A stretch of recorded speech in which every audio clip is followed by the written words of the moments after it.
Hey, welcome back to A Bit Nostalgic. If you're new to the channel, thanks for coming on, and let me briefly explain what I'm doing here. Back in the console wars with Nintendo and Sega, I chose the Super Nintendo, and to this date it's still my favorite console of all time. But I want to go back and experience the Sega Genesis. Games I've never played before, since the 16-bit era is my favorite gaming period. I just want to see what I missed out on. My first 4 videos were a mix of different genres, so I wanted to keep that genre mix going, and I'm hitting up my first race game in this series, which is Super Hang-On. And looks like the only race game released in 1989, although, I mean, only a few games were released in 1989 for the Sega Genesis, since that's when it came out. But let's see what Super Hang-On is all about. When do they start going, Sega? Just password and new game. No music. What, like... I think that's the second screen that's had nothing at the beginning. No music. Let's go. There we go. Okay. Oh, well, we'll start with beginner stages. Ooh, music selection. Let's just start at the top. All right.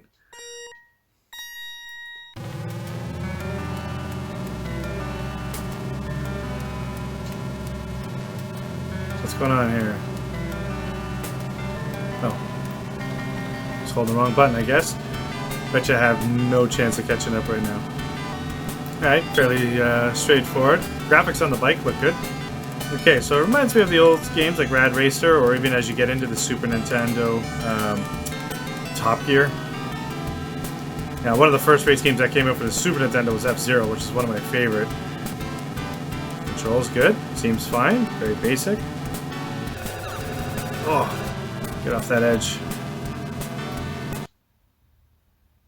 Game. Oh, time. Oh, man. You know, there's no reason for this game to have time. Just let me come into my place, and if I don't make it, if I come 4th or 5th, not enough to go to the next level, then that's fine. Adding time, that's the quarter crunching mechanic from arcades that I can't stand, when it's like, I bought the game now.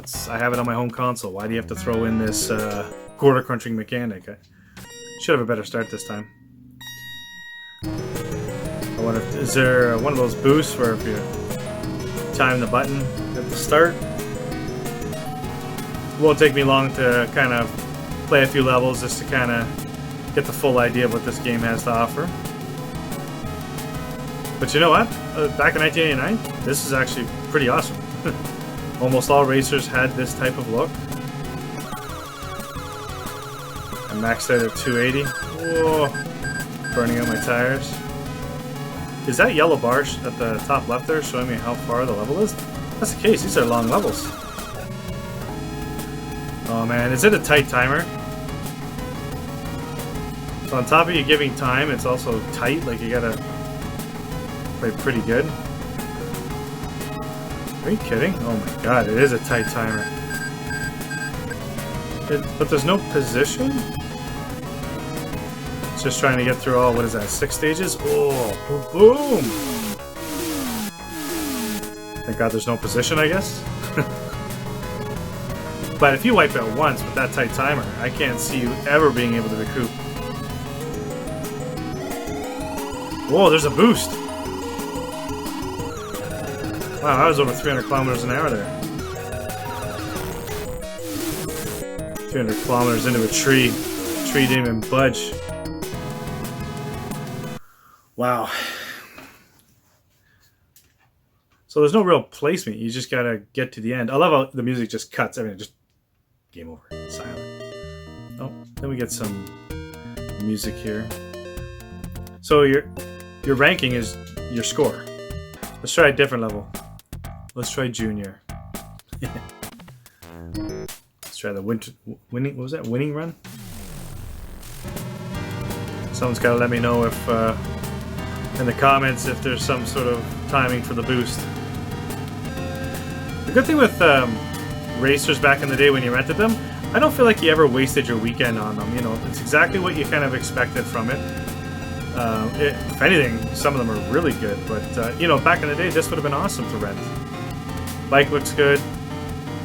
I mean, sound effects are generic, and again, so far, No Genesis game that I've played to date has any music that's like, wow, or listen to this is amazing. I still regularly listen to 8-bit music from the NES quite often. It's that good. And obviously with the Super Nintendo, it's a billion times better. So I'm a little disappointed that there hasn't been any real good quality music just yet. Nothing horrible, just... How do I know when I can use my boost? Is there... I was looking up at that, see if there's something for my boost. Ah. So you wiped out. That's it. No chance, right? Can I only use my boost when I'm actually at, like, top speed? Yeah, so it looks like... Trees of Steel. What I got to stage 2 here. Man. This is going to be a pretty short video. Obviously, it's looking at the same things over and over. I'll probably quickly show at least what the other two difficulties look like to see some different levels, but on the surface, it's solid. Like, it controls well. It looks like most other racers back in the day. If you enjoyed racers, oh, okay, that was a cool little different wipeout. Slide. Looks like most racers from back in the day, and if you were a fan of any of those, then you'll be able to tolerate this. Or I wish there was a map to show like when's the straightaway coming, so I can kind of anticipate when I'm good to use my boost. Yeah, so you can boost only when you're at max speed. Okay, you just gotta keep boosting every little millisecond you can. Man, the sound effects?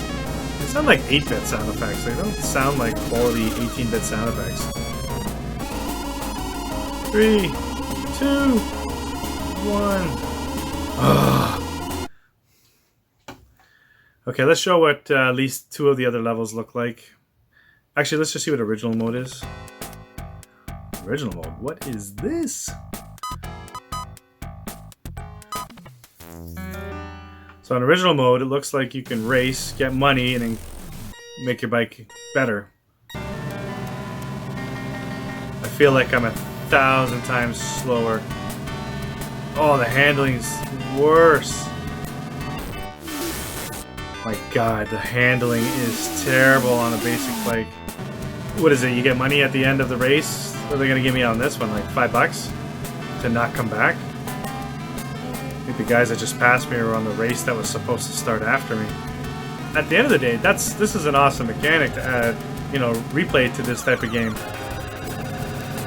Normally you'd rent it and just keep playing that arcade mode until you got a little bit better, but this has some kind of campaign almost to it. The levels are not short either. I just want to see what happens if you finish this level, but that might be 2 hours from now. Like, there's no position or anything, it's just timing me. I'm assuming it's your time that dictates how good you did and how much money you earn. I feel like half of this level would have been long enough. Alright, here we go, right? Sound effects even cut out before you hit the goal. So, that's it for... Here's $1,200. Okay, so... Parts. Engine. Brake, tire, oil, muffler. Let's race again. Does it literally go to the same level? What do you do? Just keep racing the same level over and over? Okay, well, that's good enough. I'm just going to check out some of the other levels. I don't need to see this one all over again for another $1,200. It's just too long. See if I can get a boost start here. Look how long the level is. Yeah, someone definitely has to let me know in the comments if there's a trick to speed boosting. I'll have to give it a try later. You know though, I do like the game. Simple, easy, good pick up and play racer. If you really want to grind out that original campaign mode there, God bless you. So I'm curious if this arcade mode kind of starts you at like the best your bike can ever be. Man, these levels are so long. Like, I remember the first time I played like Gran Turismo and they had like those 24-hour races. I feel like this pioneered it. Ooh, just snuck in. So, the difference between the difficulties really just seem to be mostly turns. And turns on hills. Well, look at this, I'm crushing expert ones so far. No way. Too bad there wasn't like little, you know, time bonuses on the track that if you hit them, they, you know, they can add. But you just straight up, you got this much time to get there. If not, you're done. You wipe out once. You got to be flawless on your, you know, after that. But anyway, so that's Super Hang-On. I gotta admit, I actually really do like this game. It controls really well. It's a classic, typical racer back in those days. It does everything right. The campaign mode, I'd like to see more of that. It starts off really slow and sluggish, but I think if you kind of grind it out, there might be some fun there. But you know, the music and the sound effects, again, I gotta have my thumbs down on that one. I'm really excited to find a Genesis game that has really good music and sound effects. But so far, it's just not happening. Anyway, so that was Super Hang-On. I think I might even add this one to my collection. This is pretty sweet. It's a good pick up and play game. So we'll see you on the next episode. Thanks for watching.